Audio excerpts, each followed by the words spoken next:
morning Newsline is brought to you by the Barbados Tourism Marketing Inc.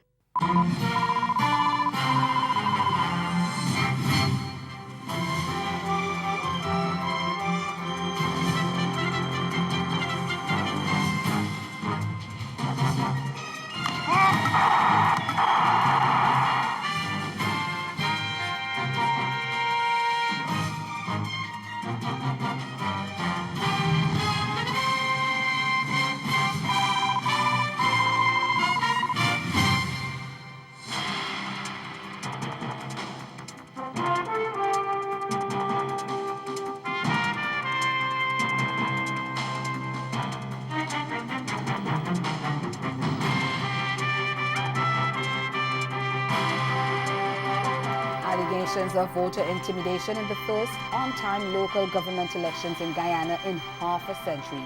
That's our top story in Caribbean Newsline for Monday, November 12th. From the CMC News Center in Bridgetown, I'm Nicole Best. Good evening. Guyana's Prime Minister and Acting President Moses Nagamutu called on the Guyana Elections Commission, GCOM, to investigate reports of voter intimidation as nationals cast ballots in the local government elections on Monday. He told reporters that he had received reports that supporters of the main opposition People's Progressive Party were picketing close to a polling station in the Berbice area, and there was also a banner targeting him at a polling station. He said candidates had also complained of being terrorized and threatened. Area, there you have turnout of PPP picketers who obviously didn't have the picket today, but they are in several parts in close vicinity to polling stations, and that is evident in the Wim Bloomfield area, where I thought attempts have been made to intimidate people to come out to meetings by a dozen-person professional picketers, staging these pickets just for the photo op. The ridiculous one, the more ridiculous one last evening, where there was a huge banner saying Moses Nagamutu is no longer welcome in Wim, my birth village. So you have that report of some levels of intimidation, and we are hoping that the Elections Commission will look into this, because this has been an area where not only candidates complain of being terrorized and they were threatened, the home of a candidate was almost torched in one of those incidents that we didn't welcome as part and parcel of this peaceful exercise of local government democracy. The allegations were made even as opposition leader Barrett Jagdeo told reporters that he has asked his party's polling agents to be much more vigilant amid reports that persons could seek to vote more than once. Prime Minister Nagamutu, whose Alliance for Change is contesting the election as a separate entity from the ruling coalition, a Partnership for National Unity, said that based on reports from all across the country, the voting had been slow but steady. Over 1,600 polling stations were open in the second local government elections being held under the current administration. The poll also marks the first time in 50 years of Guyana's post-colonial history that successive local government elections are being held when constitutionally due. President David Granger, who is in Cuba seeking medical treatment, has delayed his return to the country, even though earlier reports had said he would have been back in time for the elections. The Grenada Public Workers Union, the GPWU, on Monday called on government workers to stay off the job for the next 2 days as the impasse over the amount of gratuity to be paid to them continues. It urged the government workers to remain at home on Tuesday and Wednesday until further instructions are given. The union said in a brief statement that it will be using the first 48 hours to remain at home to calculate the gratuity to, quote, determine why we should sacrifice and work ourselves into poverty with 2%, end of quote. The GPWU urged members to be united on the issue, saying that parliamentarians receive 20% gratuity every 4 years and other public workers want theirs too. Cuban refugees in Trinidad and Tobago are protesting the lack of concern and consideration for their plight. On Monday, over 100 of them chained themselves to the gates of the United Nations office in Port of Spain, demanding a meeting with UN officials regarding their applications for asylum. The Cubans say they're prepared to go to any country that will accept them and allow them to have a decent standard of living. We need to be relocated in our next country with laws and respect for life like a refugee. When eventually we get a legal situation in that country, when we can live it, you know, when we can get a permit to work, to a school. We have child here don't get a school. Because when you ask for that, the Ministry of Education say, I don't agree because your status here don't give you any right to nothing. And although their English is not perfect, their frustration of not being heard, being seen, and being tended to can be felt. They leave us with nothing on the street like exactly how you see it. Estamos en un limbo migratorio de por vida. And we are in a limbo, a migratory limbo, because we don't have rights here, but they don't agree with us, they don't send us to our next place.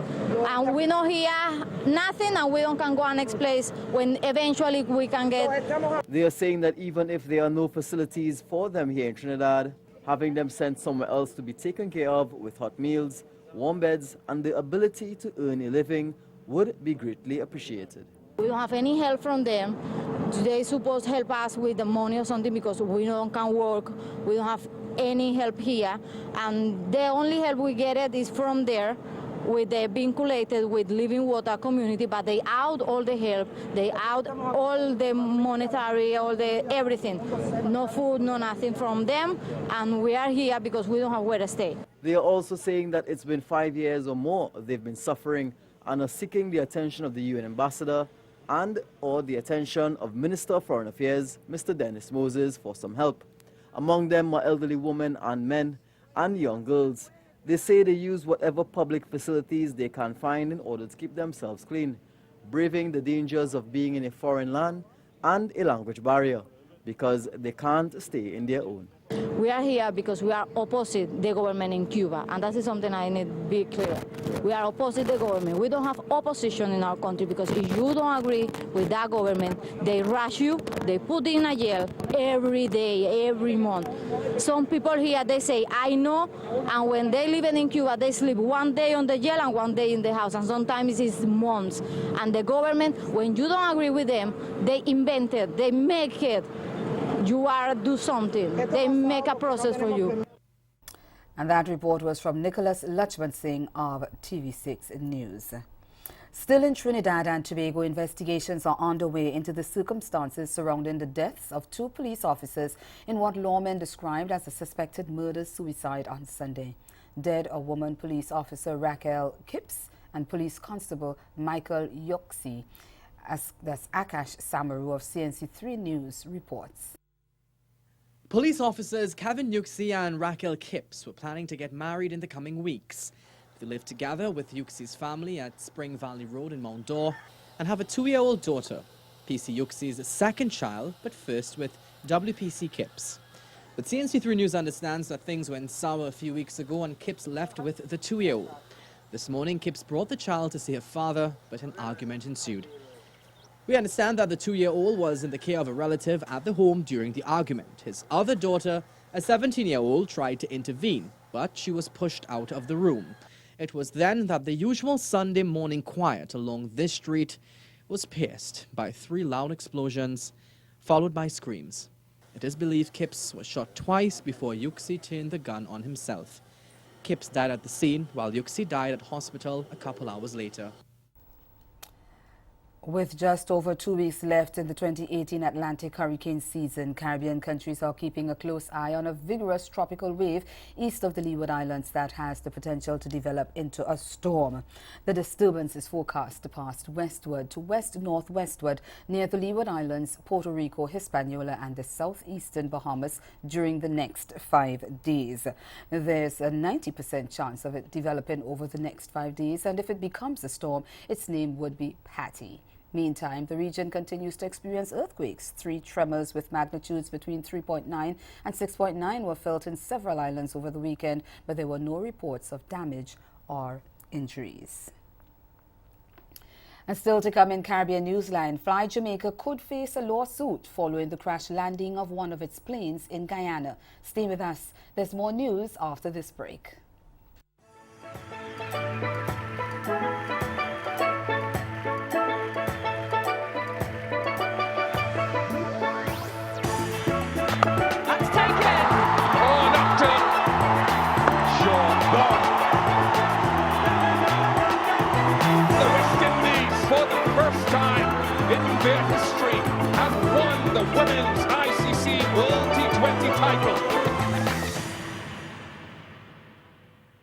Rejuvenate, recreate, reconnect. This month on Caribbean Passport, we share new directions of Caribbean tourism at the 2018 State of the Tourism Industry Conference held in the Bahamas. Hear it first from industry experts, top tourism officials and more, right here on Caribbean Passport.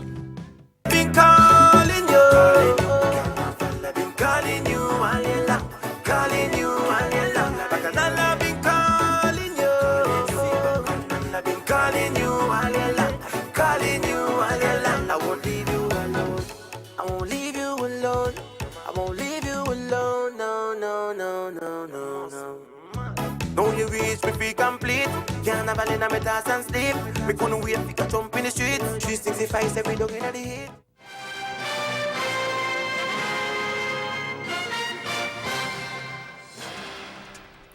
Canadian media is reporting that Fly Jamaica could be faced with legal troubles following last Friday's crash landing of one of its planes at the Chedijagan International Airport in Guyana, as some passengers contemplate a class action lawsuit. This follows an emotional homecoming for several passengers in Canada over the weekend.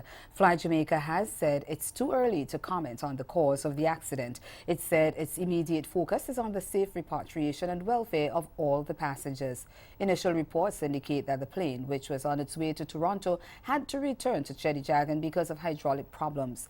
When the aircraft landed, it overshot the open runway and veered to a closed section, resulting in damage to the aircraft. 10 people were injured in the incident. The family of the Bahamian pilot whose plane crashed into the sea on Thursday after leaving Florida en route to the Bahamas says they're not giving up the search for him. On Sunday, 72 hours after the plane of 34-year-old Baron Ferguson went down, his wife and brothers refused to give up hope. Sieska Adderley of ZNS Network News has that story.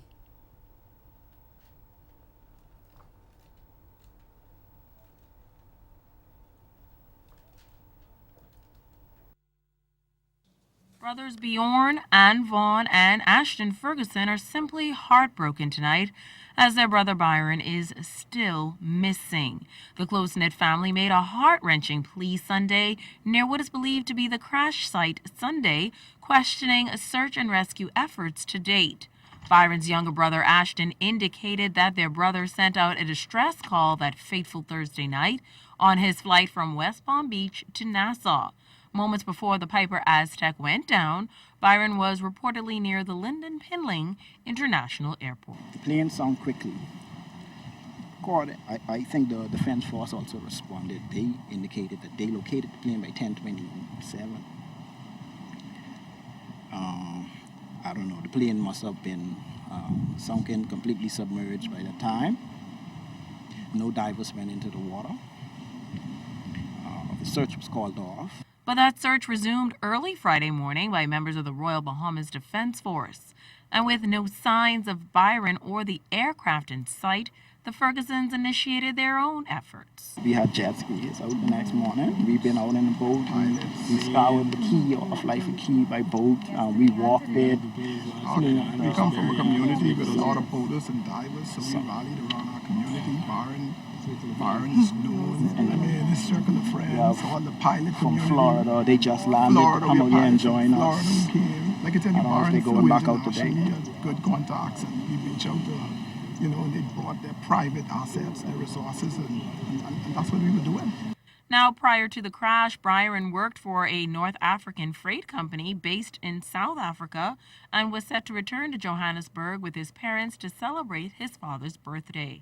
His brothers revealed that Byron is an experienced pilot, so they are questioning his ability to safely land the aircraft. This was obviously a controlled landing.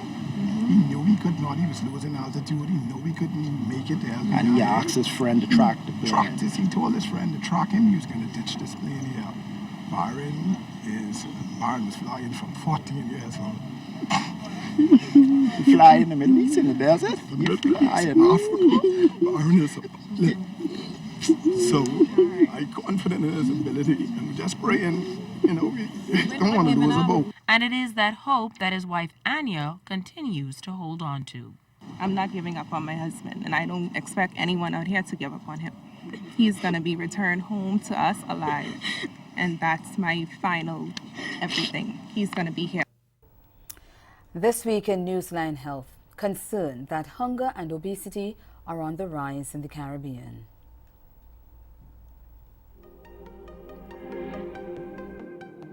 The United Nations 2018 Panorama of Food and Nutrition Security Report says that for the third consecutive year, the number of people chronically hungry has increased in Latin America and the Caribbean, while 250 million people, that's 60% of the regional population, are either obese or overweight.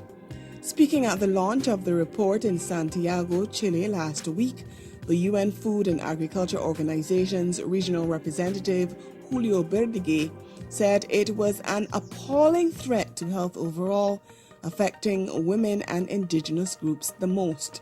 According to the research, hunger, malnutrition, lack of micronutrients, and obesity largely affect lower-income families, women, indigenous communities, Afro-descendants, and rural families.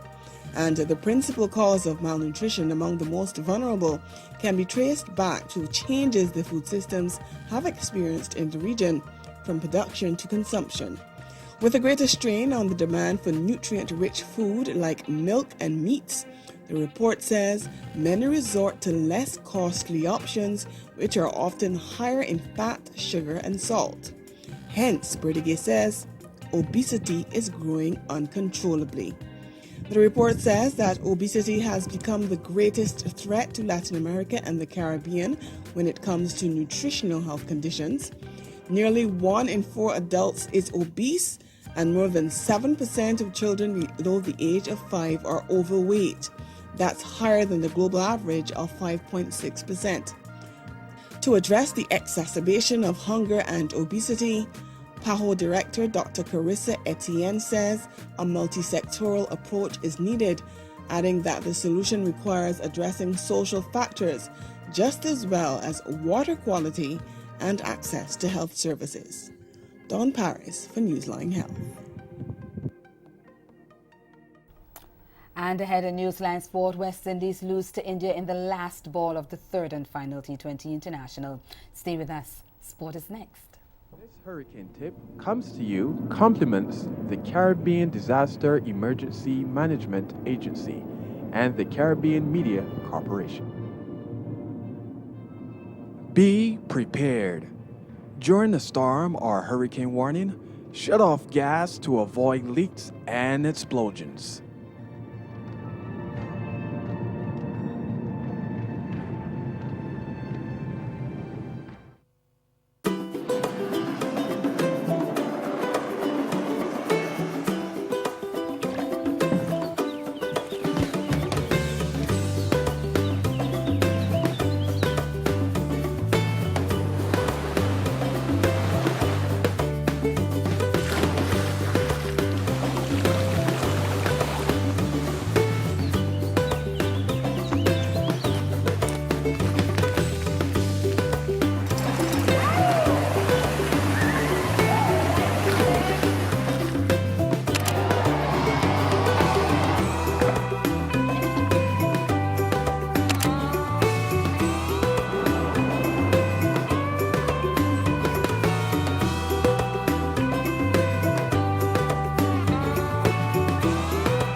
On the first episode of Coalition Corner, Building Community Responses. One of the conversations that you often hear is that we don't have a very strong civil society, a very strong community response. Hearing from those on the front line of the HIV response. In every platform, at every stage, wherever the conversation is happening, it is very crucial and important to have somebody living with HIV present. This is not our issue and you over there. This is everybody's issue. Don't miss the next Coalition Corner.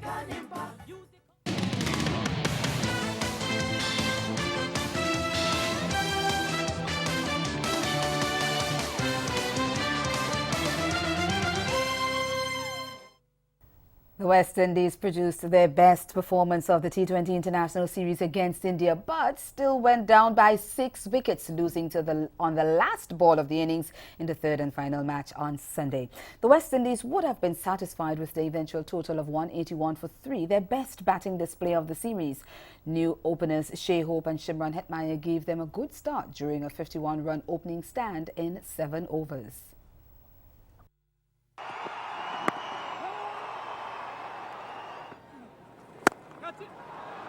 Another good shot there. That's a cracker of a shot. Oh, cracking shot. Oh, what a shot. Slightly short and quick to pounce on it. Oh, that's a good hit. That's a good hit. Slog sweep. It's very high. Washington Sundar getting underneath it, and it's a very good catch. Wicket of the very first ball. That's an interesting shot, but he's found the fielder. Second wicket. It's a gift really. Chahal picks his second. It's gone big and very big. Magnificent strike. That's it. That's very well done. This was quicker. Under-edged it onto the stumps. It's up in the air, in the gap, and it's all the way. 6 for Darren Bravo. It's a good hit, really good hit. That's why it's rated high. It's gone high. Has it gone long enough? Oh, take that, because he waited on it. He had already made the move. Full toss, and it's been deposited. Oh, this is a very, very expensive over. Oh, cheeky. 50 for him. Tried the same one, but smart from Khalil. But it's still an expensive over. 23 runs off that 20th over. In reply, Shikhar Dhawan and Rishabh Pant's 103-run partnership for the third wicket had put the Indians within a sight of a comfortable victory.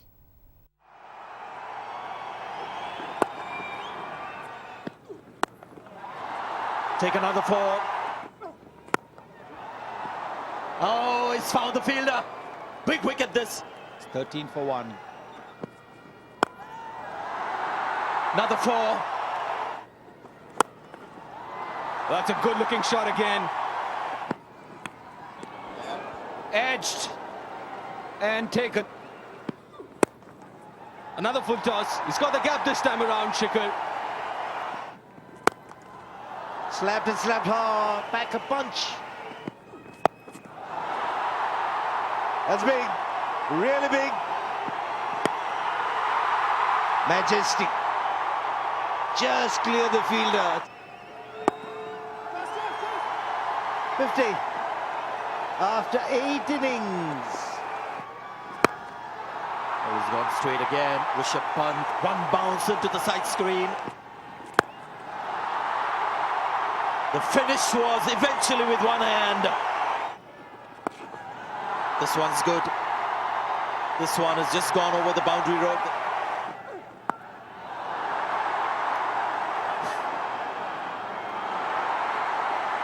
Almost pulled that off. Rishabh Pant has got his first T20 International 50. Shikhar Dhawan, we've seen some clean hitting from him tonight. Turning once into 2, and this now is being lofted easily over mid-off. Trying to be cheeky, losing his middle pole. So Kemo Paul gets the third wicket. Clubbed, and it's gone straight to Karan Pollard. It's 181 for India. Oh, it was there. One of them had held on to it. They could have run towards the stumps, but both of them fumble, and it allows India to win that game of the very last delivery.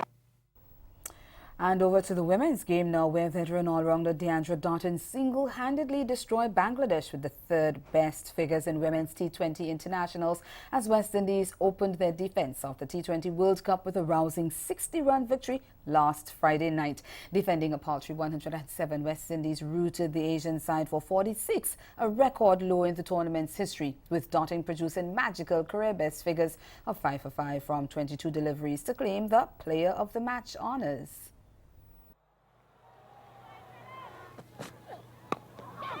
Here's a chance. Yeah, Dottin caught and bowled. The ball banged into the wicket, just 110 kilometres an hour, but it did hurry up Pinky.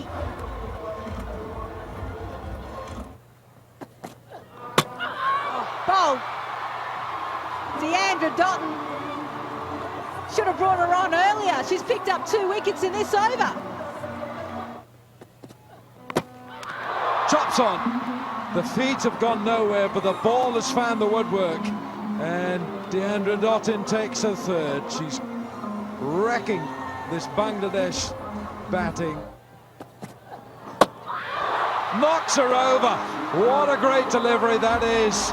And this spell is ensuring that the West Indies begin the defence of their campaign with a win. Deandra Dottin, she takes her 5th wicket. She hits the stumps yet again. And she's the wrecker-in-chief. And a little celebration to follow. Deandra Dottin can't do anything wrong with the ball tonight.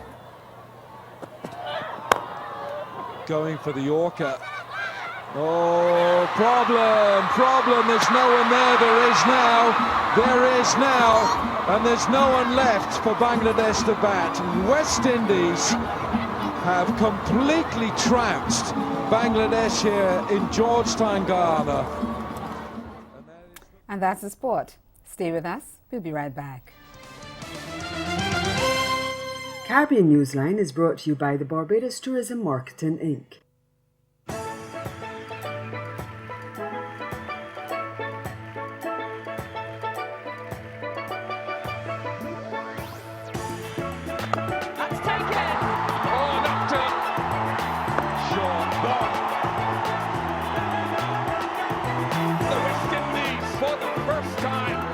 Their history have won the Women's ICC World T20 title.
That's Caribbean Newsline. For news and sport around the clock, subscribe to CarnaNews.com. For more of our programming, log on to CaribVision.tv and check us out on our YouTube channel. We'll be back here again tomorrow. But from all of us at CMC News, thank you for watching and do have yourselves a very good night.